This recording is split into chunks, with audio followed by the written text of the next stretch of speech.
नमस्कार विद्यार्थी मित्रांनो, मी प्राध्यापक सुधाकर पवार, इतिहास विभाग प्रमुख, SVKT महाविद्यालय देवळाली कॅम्प. मित्र हो, आपण मागच्या काही तासाला मराठ्यांच्या इतिहासाच्या अभ्यासाची संदर्भ साधने बघितली. मराठ्यांच्या इतिहासाच्या साधनांमध्ये वाङ्मयीन साधने, त्यात प्रामुख्याने मराठी भाषेतील साधने, परकीय भाषेतील साधने, मग त्यामध्ये पोर्तुगीज, डच, फ्रेंच आणि इंग्रजी या भाषेतील जी संदर्भ साधने आहेत त्यांचा आढावा आपण घेतलेला आहे. याशिवाय भारतामध्ये मध्ययुगीन कालखंडात जे परकीय प्रवासी येऊन गेले, खरं म्हणजे भारत भेटीच्या उद्देशाने किंवा नोकरीच्या निमित्ताने ते भारतात आले आणि भारतात आल्यानंतर येथील वास्तव्याच्या कालखंडामध्ये त्यांनी जे काही अनुभवलं, जे काही पाहिलं ते आपल्या ग्रंथामध्ये लिहून ठेवलेलं आहे. मग हे परकीयांचे जे प्रवास वृत्तांत आहे ते देखील आपल्याला इतिहासाची साधनं म्हणून उपयुक्त ठरतात, त्याचाही आढावा आपण घेतलेला आहे. आज आपण वाङ्मयीन म्हणजे लिखित साधनांऐवजी अलिखित साधने जी इतिहासावर प्रकाश टाकतात त्यांचा थोडक्यात आढावा घेणार आहोत. खरं म्हणजे शिवकाळाच्या इतिहासाची अलिखित जी साधनं आहेत ती फार कमी आहेत.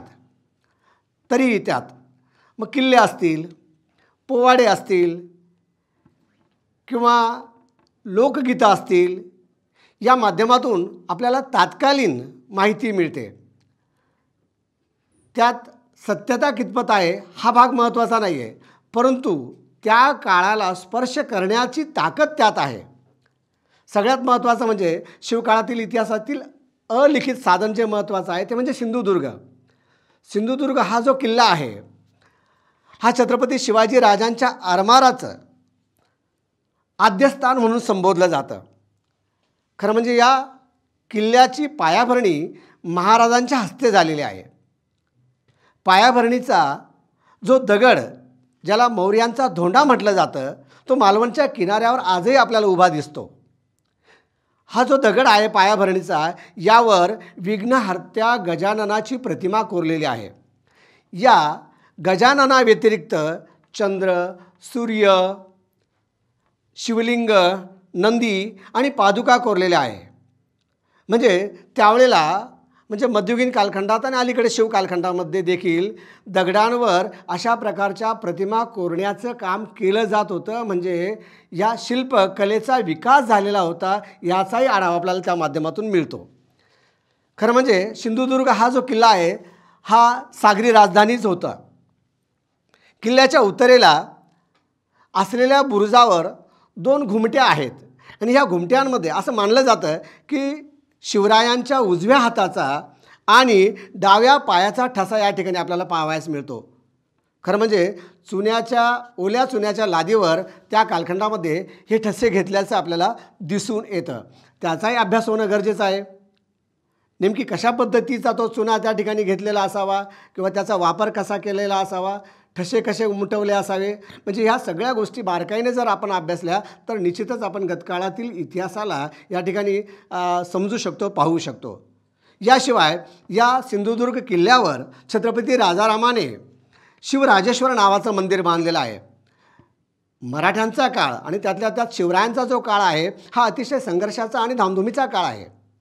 राज्य विस्तारित करणं, स्थिरस्थावर करणं ह्या बाबी महत्त्वाच्या होत्या आणि हे सर्व करत असताना अनेक शत्रूंशी त्यांना संघर्ष किंवा लढाया कराव्या लागल्या.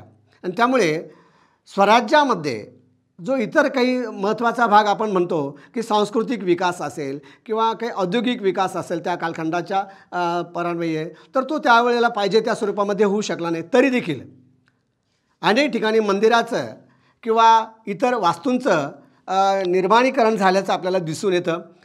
राजारामाने सिंधुदुर्ग या किल्ल्यावर शिवराजेश्वर मंदिर बांधलेलं आहे. शिवराजेश्वर मंदिर या मंदिराला बघितल्यानंतर आपल्याला तात्कालीन स्थापत्यकलेची माहिती मिळते. मंदिर कलेचे वैशिष्ट्य आपल्याला या ठिकाणी समजावून घेता येतात. म्हणजे इतिहासाचं साधन म्हणून हे शिवराजेश्वर मंदिर या ठिकाणी उपयुक्त ठरतं. सिंधुदुर्गप्रमाणेच पदमगड, राजगड किंवा निवतीचा किल्ला, भगवंतगड, भरतगड हे शिवकाळात बांधण्यात आलेले प्रमुख किल्ले आहे. या किल्ल्यांना प्रत्यक्ष भेट देऊन त्यांची पाहणी करून ऑब्झर्वेशन करून आपण निश्चितच त्या काळातील बांधकाम कला कशा स्वरूपाची विकसित झाली होती म्हणजे मराठ्यांचं इतिहासाचं साधन म्हणून आपण त्याकडे पाहतो किंवा निश्चितच त्याचा आपल्याला उपयोग होतो. या व्यतिरिक्त शिव कालखंडाचा आपल्याला अभ्यास करायचा असेल तर दुसरा महत्त्वाचा घटक आहे तो म्हणजे शिवकालीन चलन. बघा, शिवरायांचं हे जे स्वराज्य होतं त्याच्या भोवती बहामनी सत्तेची विघटन झाल्यानंतर जे 5 शाही सत्ता उदयास आल्या होत्या त्यांचं राज्य होतं, ज्यामध्ये कुतुबशाही असेल, आदिलशाही असेल, निजामशाही असेल, इमादशाही असेल, बरीदशाही असेल आणि मुघलांचंही राज्य होतं. चलन व्यवस्था प्रत्येकाची वेगवेगळी होती. शिवरायांनी राज्याभिषेकानंतर स्वतःचं चलन या ठिकाणी व्यवहारामध्ये आणल्याचं आपल्याला दिसून येतं. राज्याभिषेकापासून राजांनी नवीन नाणी चलनामध्ये आणली. खरंतर हा क्रांतिकारी निर्णय होता. एक प्रसंग आहे, राज्याभिषेकाच्या वेळी हेनरी ऑक्झिडेन नावाचा जो इंग्रज अधिकारी राज्याभिषेक समारोहाला उपस्थित होता त्याने त्यावेळेला इंग्रजांकडून इंग्रजी चलन स्वराज्यामध्ये वापरात आणलं जावं यासाठी परवानगीचं एक पत्र आणलेलं होतं. शिवरायांनी ते नाकारलं. त्यांनी परकीय चलनाचा धोका ओळखलेला होता आणि म्हणून इंग्रजी चलनाला त्यांनी नकार दिला आणि आपलं स्वतःचं चलन या कालखंडामध्ये सुरू केलं. त्यामध्ये शिवराई हे महत्त्वाचं चलन होतं. खरं म्हणजे ते अतिशय त्या कालखंडामध्ये प्रसिद्ध देखील झालेलं होतं किंवा पॉप्युलर ठरलेलं होतं. राजांनी स्वतःची टाकसाळ या कालखंडामध्ये सुरू केली होती. ती राजगडावर होती.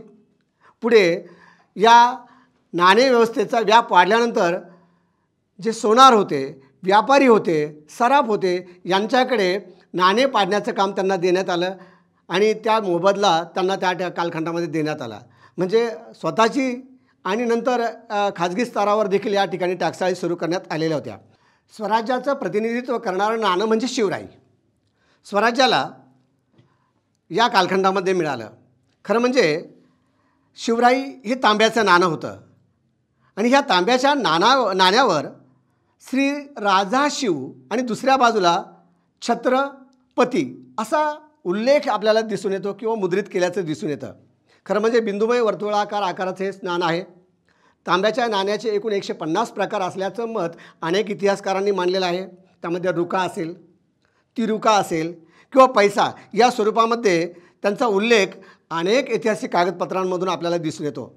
नाणी पाडणाऱ्यांना स्वतंत्र मोबदला या कालखंडामध्ये दिल्याचाही उल्लेख अनेक पत्रांमधून दिसून येतो. दुसरं महत्त्वाचं नाणं म्हणजे होन. तांब्याच्या नाण्याबरोबर सुवर्णाचं नाणं होन या नावाने किंवा शिवराई होन या नावाने या ठिकाणी प्रचलित करण्यात आलेलं होतं. राज्याभिषेक प्रसंगी शिवराई होन या ठिकाणी चलनात आणलं गेलं. त्यावर देखील शिवराईप्रमाणेच श्री राजा शिव आणि दुसऱ्या बाजूला छत्रपती असा उल्लेख आपल्याला आढळून येतो. खरं म्हणजे हे सुवर्णाचं नाणं आहे आणि त्याचं जवळजवळ म्हणजे 3.5 ग्राम किंवा 2.72 ग्राम इतकं वजन होतं.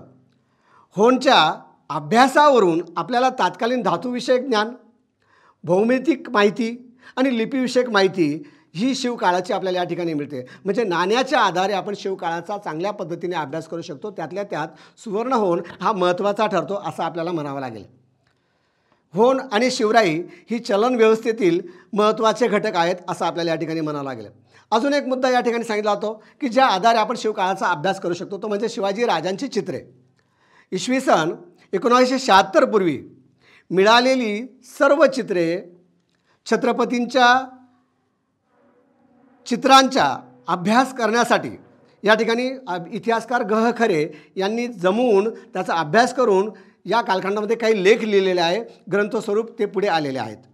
शिवाजी राजांची चित्रे नावाचा लेखच त्यांनी छत्रपती शिवाजी महाराज स्मृती ग्रंथामध्ये लिहिलेला आहे. महाराष्ट्र राज्य आणि पाठ्यपुस्तक मंडळ यांच्या वतीने हा ग्रंथ आणि तो लेख शिवाजी राजांची चित्रे हा प्रकाशित देखील करण्यात आलेला आहे. या चित्रांवरून आपल्याला तात्कालीन म्हणजे शिवरायांचं एक प्रतिकात्मक चित्र आहे. त्यावरून आपल्याला तात्कालीन वेशभूषा, याशिवाय राजांनी किंवा आमीर सरदार उमरावांनी वापरलेले अलंकार, राजांची चेहरेपट्टी किंवा त्यांनी बाळगलेली अंगावर बाळगलेली शस्त्रास्त्र किंवा शस्त्रास्त्र वापरण्याची पद्धती, त्यांचं व्यक्तिमत्व, ह्या सगळ्या बाबी आपल्याला त्या चित्रावरून स्पष्ट होत असतात. रंगपद्धती कशा पद्धतीची होती, रंगकला कशी विकसित झाली होती, याचाही आढावा आपल्याला या चित्रांच्या माध्यमातून घेता येतो. आणि अशा प्रकारचं कार्य ग. खरे यांनी आपल्या या छत्रपती शिवाजी राजांची चित्रे या लेखांमधून दिलेले आहेत. ते देखील आपल्याला या ठिकाणी महत्त्वाचं साधन म्हणून मराठ्यांचा इतिहास समजावून घेण्यासाठी उपयुक्त ठरत असतं. खरं म्हणजे उच्च चित्रकारांची चित्र या ठिकाणी त्यांनी जमवलेली होती. आर्मच्या ग्रंथातील चित्र, मुंबई वास्तू संग्रहालयातील चित्र, पॅरिसमधील बॅब्लिओथेल नेसिओनमधील चित्र, त्यानंतर ग्वाल्हेरच्या संग्रहालयामधील चित्र, तंजावर पद्धतीचं चित्र, बिकानेर संग्रहालयातील चित्र, म्हणजे असे एकूण 9 चित्र या ठिकाणी त्यांनी जमा करून त्यावर अभ्यास करून हा लेख लिहिलेला आहे, जो आपल्याला मराठ्यांच्या इतिहासाची माहिती देतो किंवा इतिहास जाणून घेण्यासाठी अतिशय उपयुक्त ठरत असतं. शिवरायांच्या चित्रावरून तत्कालीन चित्रकलेची माहिती आपल्याला मिळते. म्हणजे चित्रकला खरं म्हणजे आपण प्राचीन आणि मध्ययुगीन कालखंडाचा अभ्यास करत आहोत. प्राचीन कालखंडामध्ये असलेली चित्रकला ही आपण अभ्यासलेली आहे मागच्या वर्षी. आणि मध्ययुगीन कालखंडामध्ये चित्रकला ही मुस्लिम राज्यकर्त्यांच्या कालखंडामध्ये वेलबुट्टी स्वरूपामध्ये विकसित झाल्याचं आपल्याला दिसून येतं. ती चित्रकला मध्ययुगीन कालखंडात शिवाजी राजांच्या चित्राच्या माध्यमातून आपल्याला पाहावयास मिळते. आणि तेही एक साधन आपल्याला इतिहासाचं अभ्यास साधन म्हणून या ठिकाणी उपयुक्त ठरतं असं मी म्हणेल. त्यानंतर मराठ्यांच्या इतिहासाच्या अभ्यासाची संदर्भ साधनं बघताना आपल्याला शिवकाळाच्या इतिहासाची अलिखित साधनं बघताना उत्तरकालीन साधनांचा आढावा घेणं देखील गरजेचं ठरतं. 19वे, 20वे आणि 21वे शतक यामध्ये त्रोटक स्वरूपाची माहिती आपल्याला इतिहासाची आढळून येते. तरी देखील 17व्या आणि 18व्या शतकापासून म्हणजे सुमारे 5 शतकाचा जर आपण इतिहास कालखंडाचा जर आढावा घेतला उत्तर काळातील साधनांचा, तर निश्चितच आपल्याला महत्त्वपूर्ण माहिती या ठिकाणी मिळते. त्यामध्ये सर्वप्रथम मी रॉबर्ट आर्म यांचं नाव घेईल. रॉबर्ट आर्म यांनी जो ग्रंथ लिहिलेला आहे historical fragment of the Mughal empire, हा 1782मध्ये लिहिलेला ग्रंथ आहे. त्यांनी तो लंडनमध्ये प्रसिद्ध केला. खरं म्हणजे आर्म जन्माने भारतीय होते. त्यांनी येथे सर्व दस्तऐवजांचा अभ्यास करून हा ग्रंथ लिहिला. त्यानंतर 1770मध्ये ईस्ट इंडिया कंपनीत ते इतिहासकार म्हणून रुजू झाले, नोकरीला लागले. या दरम्यानसुद्धा त्यांनी अनेक ऐतिहासिक कागदपत्रांचा आधार घेऊन या ग्रंथाची निर्मिती केलेली आहे. त्यांच्या ग्रंथामध्ये इसवी सन 1859 ते 1889 या काळातील मराठ्यांच्या इतिहासाची माहिती मिळते. म्हणजे दीर्घ असा कालखंड, मग राजकीय, सामाजिक, सांस्कृतिक, भौतिक किंवा इतरही काही बाबी, ज्याला समाजजीवन, लोकजीवन ज्याला आपण म्हणूया, या सगळ्या गोष्टींचा उहापोह त्याने आपल्या या ग्रंथामध्ये केलेला आहे. आणि हा ग्रंथ उत्तर काळातील महत्त्वाचं साधन म्हणून या ठिकाणी उपयुक्त ठरतो. राजा म्हणून शिवाजी राजांबद्दल त्याने काही उद्गार काढलेले आहे. खरं म्हणजे एकेरी शब्द शिवरायांच्या बाबतीत त्याने वापरलेला आहे, परंतु तो अतिशय आदरयुक्त वापरलेला आहे. त्याने असं म्हटलेलं आहे की राजांचं जीवन अतिशय साधं आणि स्वच्छ स्वरूपाचं होतं. राजा म्हणून कुठल्याही प्रकारचा दिखाऊपणा किंवा दांभिकपणा त्यांच्यामध्ये नव्हता. राजे अतिशय दयाळू आणि प्रजाहितदक्ष होते. राजे युद्धश्रेष्ठ होते असंही त्याने म्हटलेलं आहे. म्हणजे राजांचं गुणगान करताना राजांमधील जे वास्तव गुण आहे ते मांडण्याचा प्रयत्न त्याने आपल्या ग्रंथामध्ये केलेला आहे. आणि त्यामुळे राजांच्या व्यक्तिचरित्राचा अभ्यास करताना या आर्मचा ग्रंथ आपल्याला उपयुक्त ठरतो. त्यानंतर दुसरे जे लेखक आहे, इतिहासकार आहे, ते म्हणजे S.C. स्प्रेंगेल. हे जर्मन प्राध्यापक आहे. त्यांनी देखील मराठ्यांच्या या इतिहासाचा अभ्यास केलेला आहे. मराठ्यांचा इतिहास त्यांनी लिहिलेला आहे. त्यांनी जो ग्रंथ लिहिला तो म्हणजे history of the Maratha up to last treaty with England 17 May 1782. या ग्रंथामध्ये खरं म्हणजे ते प्रशिक्षित इतिहासकार होते. त्यांनी मराठ्याच्या इतिहासातील भूगोलाचं महत्त्व या ठिकाणी विशद केलेलं आहे. आपण असं म्हणत असतो सहज की जर सह्याद्री नसता तर हिंदवी स्वराज्याची निर्मितीच झाली नसती. हे भौगोलिक जे महत्त्व आहे महाराष्ट्राचं, सह्याद्रीचं, हे शिवरायांनी जाणलेलं होतं. आणि तोच उल्लेख त्याने आपल्या या ग्रंथामध्ये म्हणजे या स्प्रेंगलने केल्याचं आपल्याला या ठिकाणी दिसून येतं. इतिहासाच्या अभ्यासासाठी हा ग्रंथ देखील स्प्रेंगलचा अतिशय महत्त्वाचा आहे. दुसरे जे इतिहासकार आहे ते म्हणजे ग्रँडफ, जेम्स कॅनिंगहॅम ग्रँडफ. यांनी मराठ्यांच्या इतिहासाचं लेखन केलेलं आहे. ग्रँडअप म्हणजे पेशवाई संपुष्टात आणणाऱ्या ब्रिटिश अधिकाऱ्यांपैकी एक. इसवी सन 1818मध्ये सातारा येथे पॉलिटिकल एजंट म्हणून ते रुजू झाले.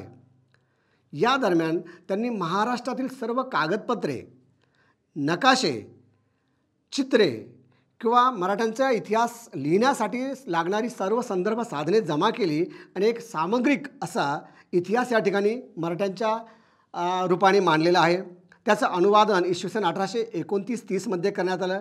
डेव्हिड केपेन व बाबा साने यांनी हे अनुवादन केलेलं आहे.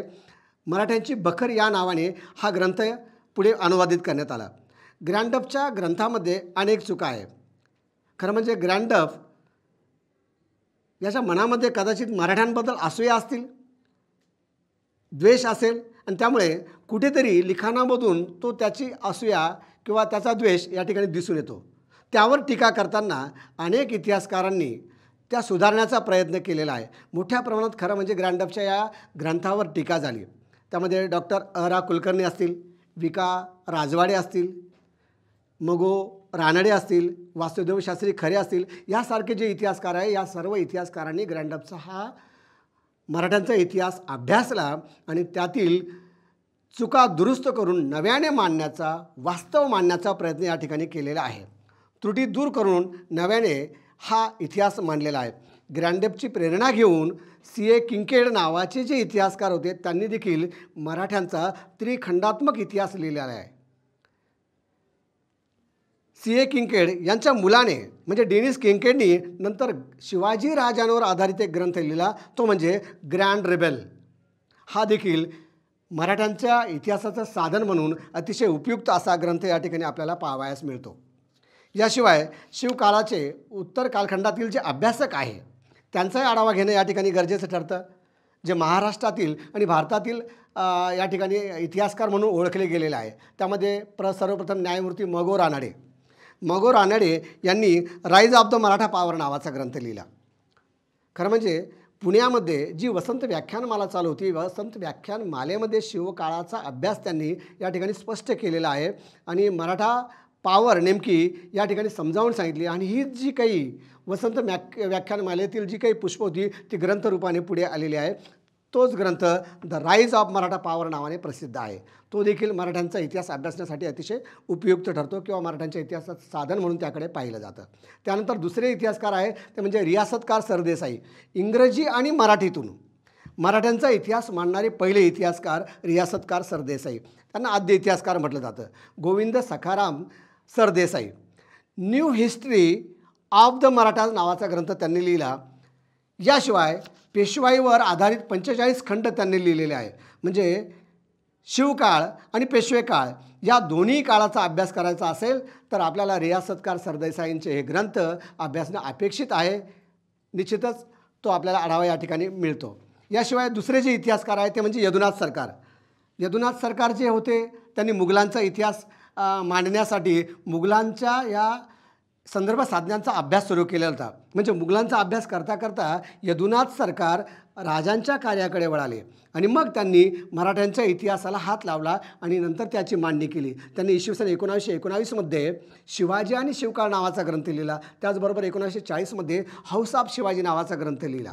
या ग्रंथांमधून अगदी शिवजन्मापासून ते पेशवाईच्या अंतापर्यंत माहिती आपल्याला या ठिकाणी पाहावयास मिळते, जेणेकरून मराठ्यांचं इतिहासाचा संदर्भ साधन म्हणून त्याचा अतिशय उपयोग असा या ठिकाणी होतो असं आपल्याला म्हणावं लागेल. याशिवाय त्यांनी शहाजीराजे आणि महाराष्ट्र आपल्या ला काय शिकवतो, महाराष्ट्र आपल्याला काय शिकवतो यासारखे लेख लिहिलेले आहे जे संशोधनात्मक आहे. त्याचाही उपयोग ह्या मराठ्यांची संदर्भ साधने म्हणून या ठिकाणी केला जातो. दुसरे जे इतिहासकार आहेत ते म्हणजे सुरेंद्रनाथ सेन. खरं म्हणजे हे बंगाली प्राध्यापक होते. मराठ्यांच्या लष्करी आणि प्रशासकीय बाबी त्यांनी आपल्या ग्रंथातून मांडलेल्या आहे.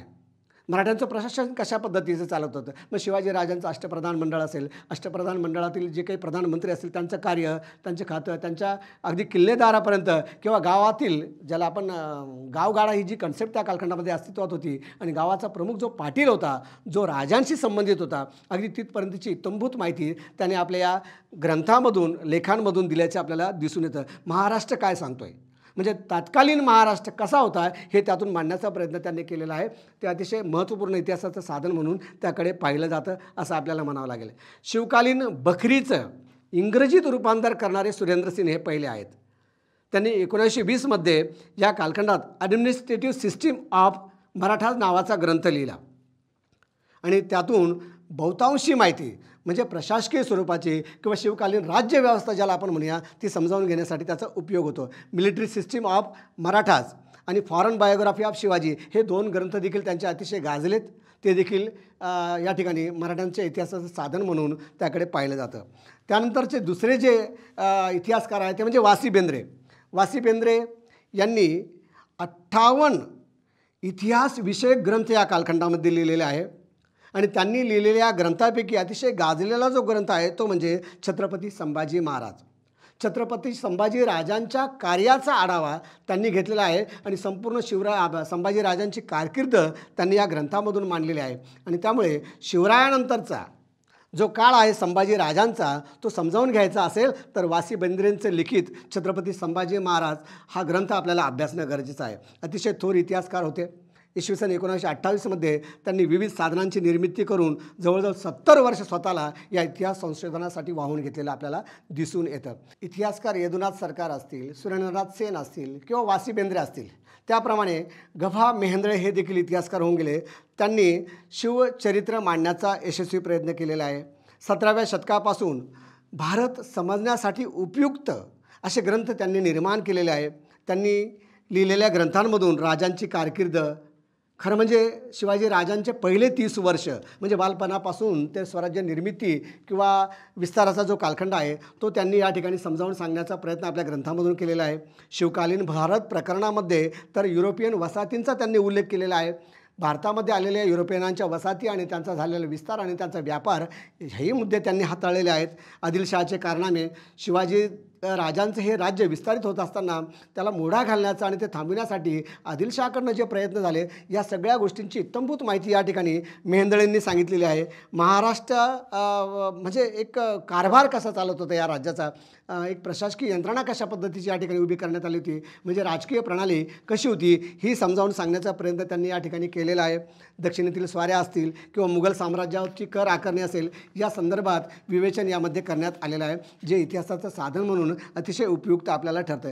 याशिवाय अनेक इतिहासकार होऊन गेले, अनेक इतिहास अभ्यासक होऊन गेले, ज्यामध्ये प्राचार्य मॅकलिन आहे ज्याने वाईल्ड मराठा बॅटल नावाचा ग्रंथ लिहिला जो इतिहासाचं प्रमुख साधन म्हणून मानला जातो. याशिवाय कृष्णराव केळुस्कर असतील, त्यांनी क्षत्रिय कुलावंत छत्रपती शिवाजी महाराज यांचं चरित्र लिहिलेलं आहे.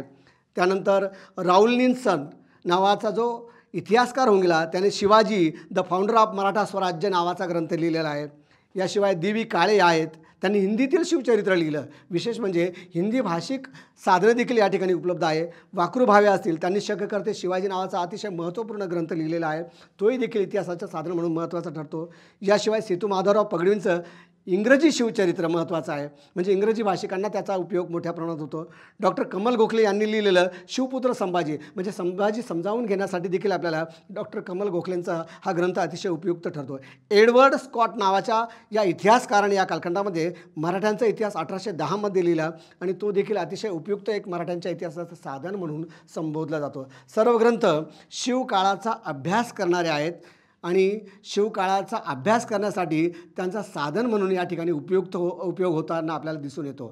खरं म्हणजे मी सारांश रूपात सांगेल की मराठ्यांचा इतिहास अभ्यासण्यासाठी वाङ्मयीन साधनातील आपण जी प्रमुख साधने बघितलेली आहेत त्यामध्ये मग परकीय भाषिक साधने असतील, मराठी भाषिक साधने असतील, यांचा तर उपयोग होतोच, परंतु परकीयांची जी प्रवास वर्णने आहे त्यामध्ये आपल्याला काही ठिकाणी तारखा निश्चित अशा स्वरूपाच्या मिळतात आणि त्यामुळे ही इतिहासाची मांडणी करताना सूत्रबद्धता आपल्याला सहज त्यामधून मिळते.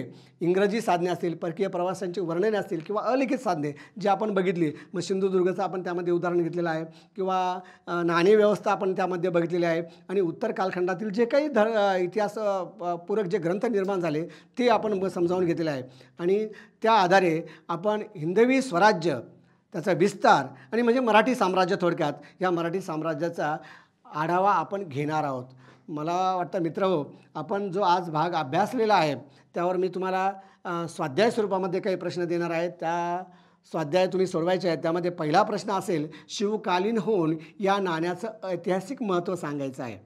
शिवकालीन होऊन, छत्रपती शिवरायांनी चलन व्यवस्थेमध्ये होन नावाचं सुवर्ण नाणं सुरू केलं होतं. त्याचं ऐतिहासिक महत्त्व तुम्हाला या ठिकाणी पहिल्या प्रश्नामध्ये सांगायचं आहे.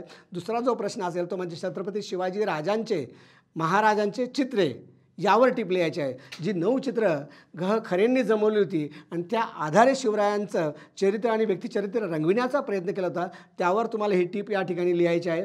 आणि तिसरा जो शेवटचा प्रश्न असेल तो म्हणजे उत्तरकालीन इतिहासकारांची किमान नावं तुम्ही सांगायची आहे जी आपण बघितलेली आहे. तर अशा पद्धतीने हा स्वाध्याय तुम्ही सोडवायचा आहे. मित्रहो, आज आपण मराठ्यांच्या इतिहासाची संदर्भ साधने ही बघितलेली आहे. मग त्यामध्ये मराठी भाषिक साधनं, संस्कृत भाषिक साधनं, परकीय भाषिक साधनं जी वाङ्मयीन स्वरूपाची आणि अलिखित स्वरूपाची साधनं देखील म्हणजे मंदिर स्थापत्य असेल, चलन व्यवस्था असेल किंवा शिवकालीन चित्र असेल, उत्तरकालीन साधनं असतील, या सर्व साधनांचा आपण आढावा घेतलेला आहे.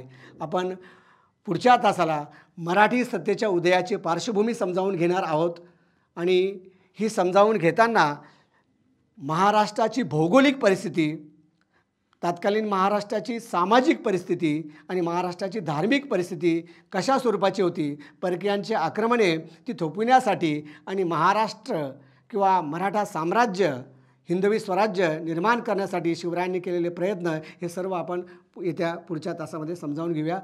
थांबूया. धन्यवाद.